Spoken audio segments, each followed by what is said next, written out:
Welcome back to the Dallas Meetup Dime, where we get straight to the value in 10 minutes or less. I'm your host, Carson Gibbons, and today I'm joined by the Executive Director of Texas Blockchain Council, Jessi Goostree.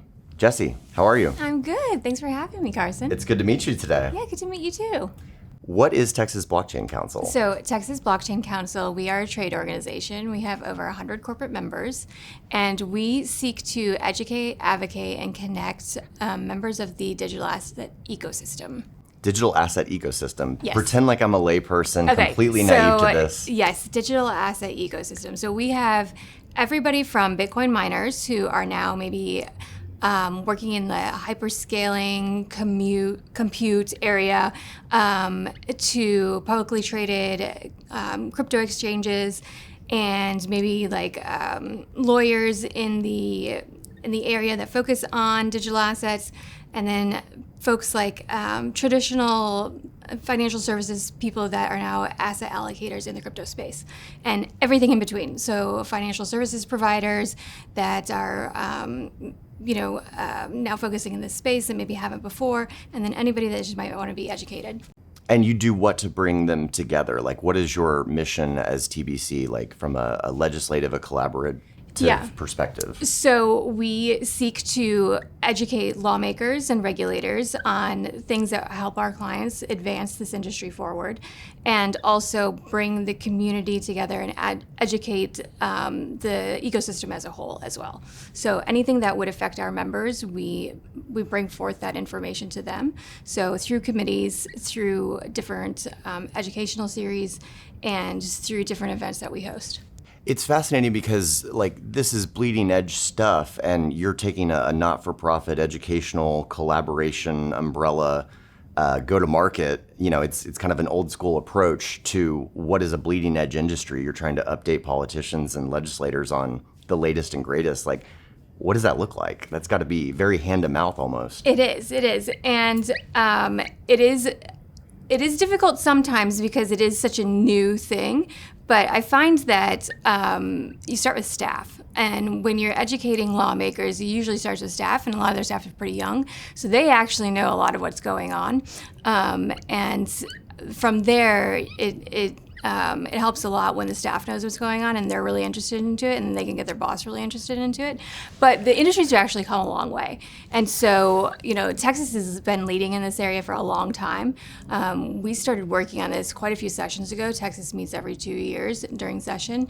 And we started working with the legislature probably 3 sessions ago to work on getting a digital asset committee together to start educating the lawmakers in Texas. So I would say our state is probably way ahead of many other states. That's good to hear. What was your, upbringing in the space prior to joining Texas Blockchain Council? Are you the first executive director, or? I am, because of the way it's kind of grown. The Texas Blockchain Council was established in 2019, so it's a fairly new organization. Trade organizations in Texas have been around for a long time. If you look at something like Texoga, which is the oil and gas, I think it's been around for over 100 years. So we're a baby organization in Texas. But it was established in 2019 by Dr. Lee Bratcher. He put this together when he realized that this new space needed something to be able to go and talk to legislators about it. And it's evolving space, had a lot of really smart people that just didn't know how to communicate in this way with legislators and lawmakers, regulators. So he established this on his own as a side project while he was teaching political science, and then just really grew it. So I am the first executive director of it. I've been with the Blockchain Council for 2 years, but prior to that, I was in financial services. So my background is that I was with Fidelity Investments for 17 years, and the last 4 of those I spent building out their digital asset team. So I was kind of an OG in that space. We built the Bitcoin ETF, ETP technically, and the strategy for the spot trading on the retail platform. So being able to trade Ethereum and Bitcoin in your Fidelity account.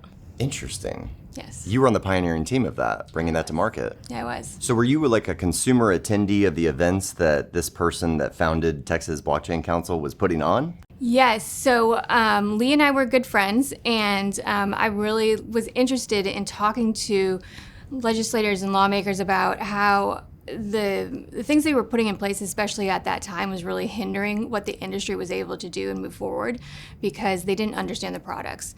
And so he and I started talking quite a bit when I was at Fidelity and said, if they could just understand what these products are meant to do and the way that so much is moving offshore because we can't build it here in America, I think that they would look at these things a lot differently. And so I decided that that's what I wanted to do going forward, was maybe get out of the product space and go into the policy space. And so I joined the Blockchain Council about 2 years ago and decided to focus on that, to be able to kind of bridge that gap between product and policy. Interesting. And is this a part of like a larger conglomerate of associations, or does Texas Blockchain Council stand alone? Is this your only title? Texas Blockchain Council is probably the biggest state organization, but there's many state organizations that kind of do this. And there's federal organizations as well that focus on this sort of space. But we started the North American Blockchain Association, which is a collection of all the state organizations, in January of last year. So I was the executive director of that as well. I moved into a strategic role this year when I started focusing more on Texas. But yes, so we are very strong feelings that states should lead the way because of what Texas has done, and we want other states to be able to do that as well. What other states did you co-opt the support of to launch the North American? Well, we have other great states that we work with really closely, Florida being one. Florida's got some great bills that they're working on right now, including framework for stablecoins. So out of the Genius Act that was just passed at the federal level in July, they have a bill that will allow issuers 10 billion and under to be able to issue in Florida with some really good guidance. It's actually on Governor DeSantis' desk, about to be signed. And if Texas had been in session, I think we would have beat them this year, but unfortunately we were not. So we're really proud of Florida. Some other good states that we work with: Pennsylvania, California, Ohio, Alabama, and Virginia. Those are also really strong states in the space. How many are represented on the North American Blockchain Council? So those folks are on the board with us, and they helped us establish it. And then we probably have at least 30 other states that are members with us. And we can assume that Texas likely has a head start on those state-centric agencies. Absolutely. Okay. Yes. So you definitely are leading the way on that front. Congratulations. Yes. Thanks. Founding team member. Founding team member. What is the cadence of events? Like, it sounds like you're lobbying the legislators a lot. You have 100 corporate partners. Are there opportunities for individuals to get involved? Are there Yes. events? Because this industry is so new, we always say nobody's ever an expert, and there's always new things and new ideas. So we host quite a few events. The ones that we're hosting coming up are, the big conferences. We have 2 events coming up at the conference in Vegas, Bitcoin Vegas. We will be hosting 2 events there.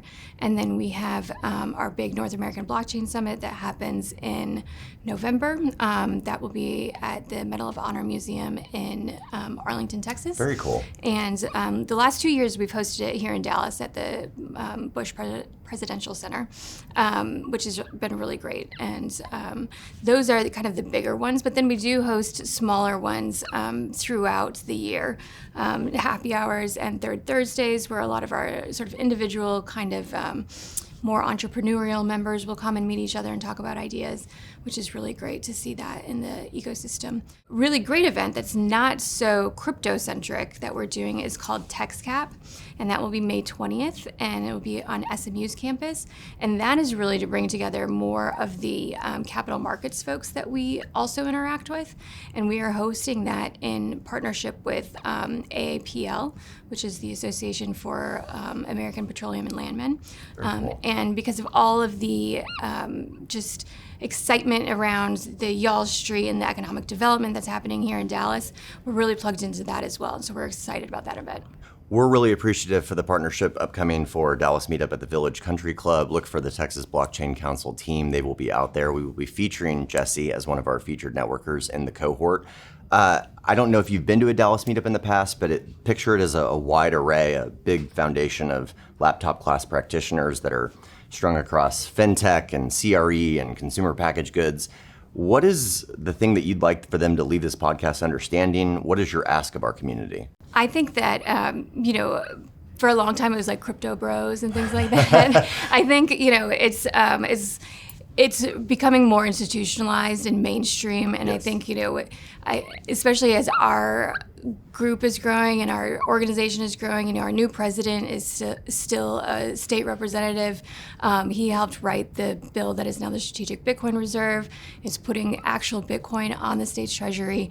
I come from a very institutional background. I think it's more seeing folks like us representing the industry, and that we're really actually allocating in real places now. And so I think that that's what I'd like to see folks coming away with. That's masterfully put. I love that. Jessi Goostree, thank you so much for your time. Thank you for having me.